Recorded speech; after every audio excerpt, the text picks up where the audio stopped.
There's evil. Hello. Christopher, Jeff in Las Vegas. How are you, sir? Very good, thanks. I love Las Vegas. It's one of my favorite places. Oh, thank you. And you're in the UK right now? Yeah, I'm in London. Yeah. Oh, I love London. It's been a few years, but I used to travel there 3 or 4 times a year at least for work. So I love London. So yeah, it's a good fun place. well, thank you for joining me today to talk The Banishing. It's on VOD, Blu-ray, DVD. Congratulations. There's nothing like a good English ghost story, and this was a great thrill. Best way to watch it. I saw it last night at 11 o'clock at night, and it was pretty chilling. So congratulations. Thank you very much. Yeah, no, I agree. I think it's part of one of the British staples. It's with the costume drama. So that comes the ghost story. So yeah, the two informed each other, really. I was quite looking forward to making a film set in that period as well. Well, the story is about a young reverend and his family that move into a mansion that holds a secret.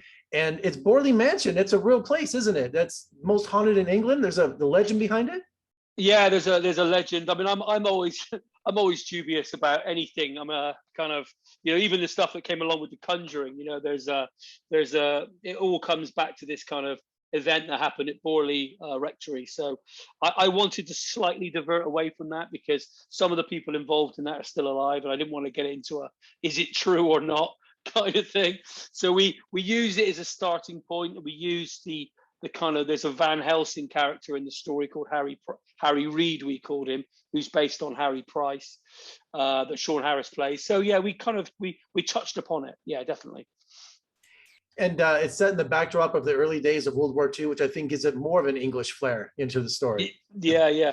But that wasn't there originally. But I was, it was always set in 1937, and I was just keen to say, look, with the evil in this house, but what about the evil that was brewing, which I felt had kind of, I felt that was relevant today, is to kind of look behind the curtain and say, look, there was a gathering storm of fascism at this time, and that affected the UK as well. It wasn't just the UK's fight with the Nazis, but there was a lot of sentiment growing, so it was trying to lean into that a little bit as well. And how was the Forrester's marriage? Linus uses the word wife almost like she's his property. Oh, totally, yeah.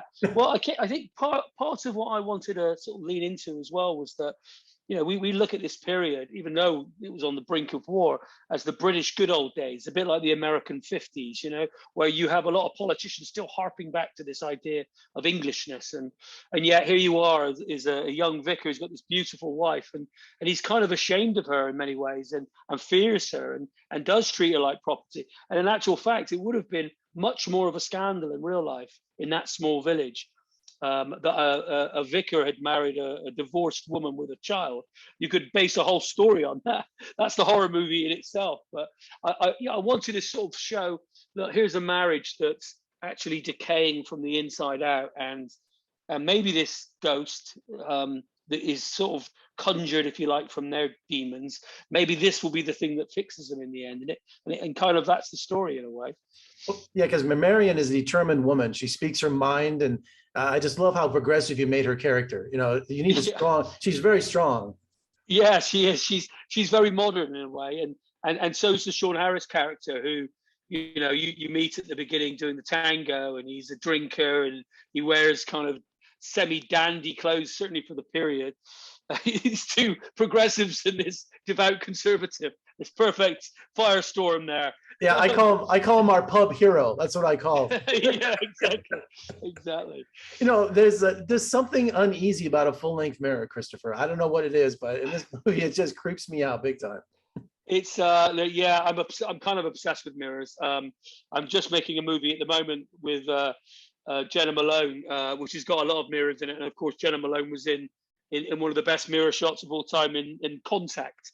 And if you remember, there's a great mirror shot in that. So yeah, I don't know what it is. It's something to do with the soul, I think, the reflection. I mean, I think mirrors are one of the staples of horror in a way. I'm certainly fascinated by them. I think it plays into the idea of the big screen as well. The movie theater is a mirror to society. So yeah, there's a few mirrors in this.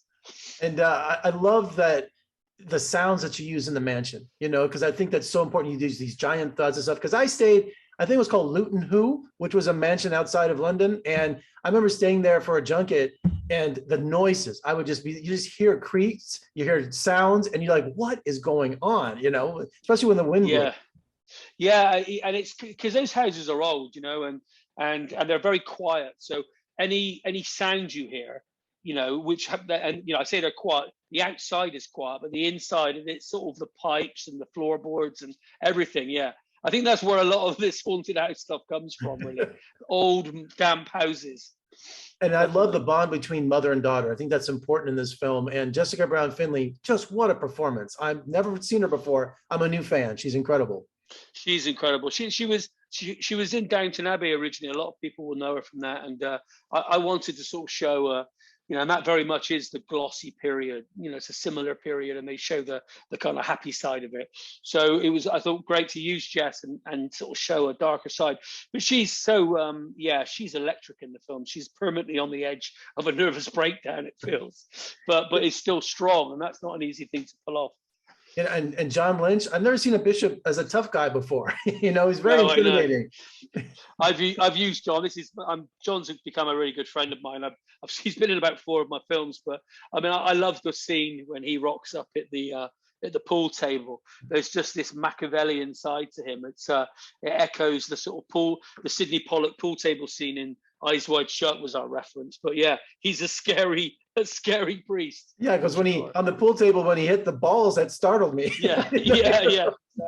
You know, and finally today, it made me uneasy. Man, defacing that Bible. I mean, that looked like a real Bible. I know it's a prop, but I mean, you're gonna go to hell for that, Christopher. No, I know. No, it was a prop. Don't worry. Okay. And, yeah, no, I was again in the new one I'm doing. It's like yeah, I've got to be careful.